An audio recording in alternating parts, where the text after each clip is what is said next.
Welcome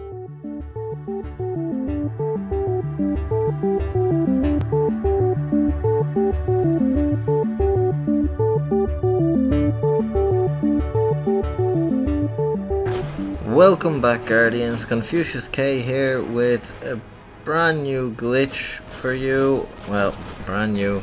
Wall breaches are not brand new, we all know that. This is a variation of the old one. In this one you shoot Omnigul from below, although it is performed in much the same fashion and you get there in a very similar way too.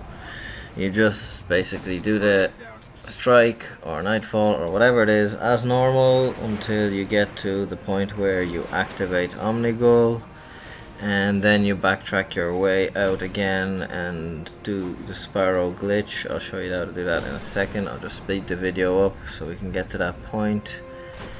Now you will need the LDR 5001 or something similar. This is very common knowledge now, but if you haven't heard about it, it is available at your local Vanguard vendor, only 150 marks, and provides you with armor piercing rounds. Then you need either ammo synthesis or patience or whichever. Now you might notice I actually have no primary weapon here in this video. That was just me having a bit of fun with the no primary weapon glitch. It doesn't really affect it. Actually, probably in this case it helped me along because I didn't have to worry about consistently emptying out my primary ammo. But anyway, that's not necessary. An icebreaker or ammo synthesis will get you through everything.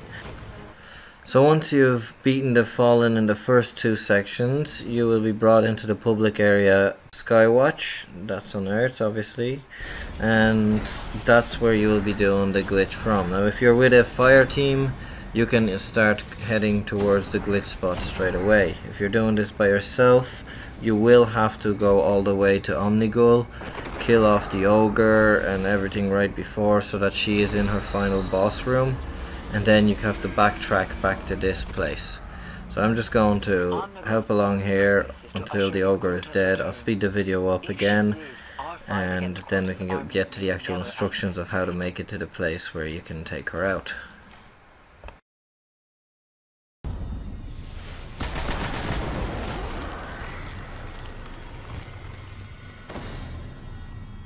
So as you can see, I've cleared everything out now and confirmed that Omnigul is there, so I just fly all the way back to Skywatch.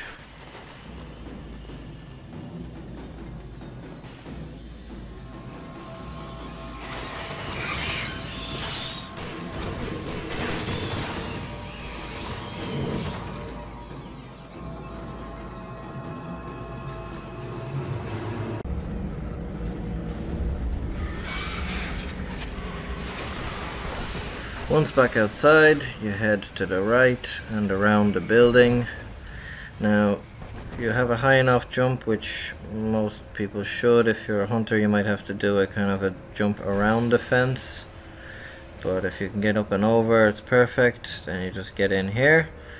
And we do the Sparrow wall glitch, which is, if you haven't seen it before, it's basically you walk up close to the wall, turn your back to it, bring up your summon vehicle screen, turn towards the wall just like that and summon your vehicle. Then you'll glitch into the wall and you can boost your way through. Now from here on in, it's actually not that difficult, especially more so if you actually have a fire team in the main room, as they will actually always give you a reference point as to where you're supposed to be going, even if the whole area starts glitching out on you. Now from the point where you glitch through the wall, you just head to the right and up and around, kind of following the border of the area.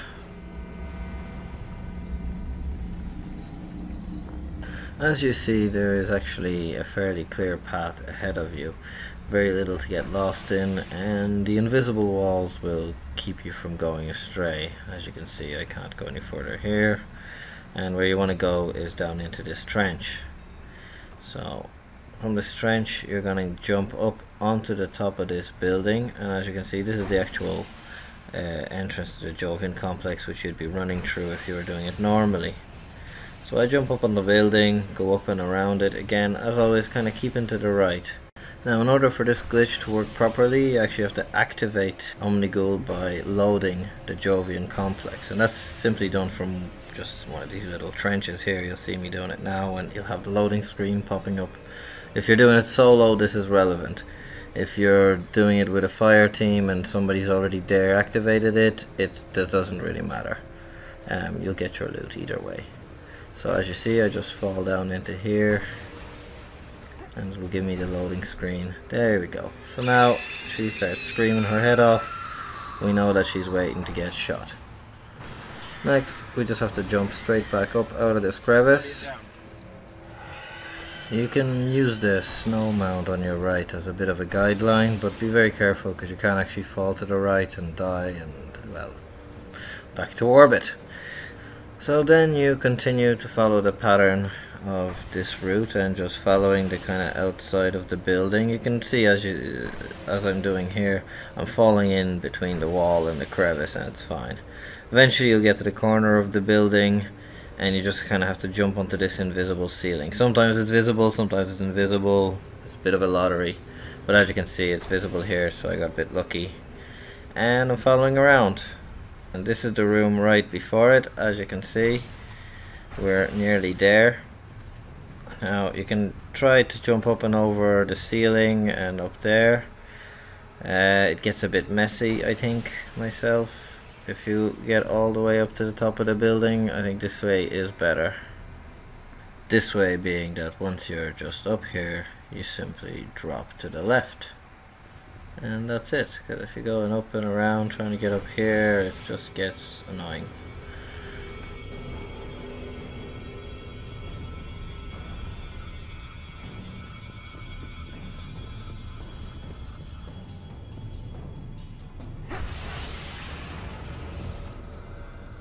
And here you are. You'll see her up here now. That's where my fire teammate is. But as you can see, she's appearing just there. That's the room. And that's that. Everything else you know yourselves. There is the icebreaker if you need ammo, or ammo since, or if you empty out all your ammo, eventually your ammo will regenerate. Either way, you'll eventually have enough ammunition to take her out, and she's not going anywhere once you're there. I'll leave the rest of this video on. You can see what I got. It actually wasn't a terrible reward, all things considered. Thanks very much for watching. Until next time, Confucius K out.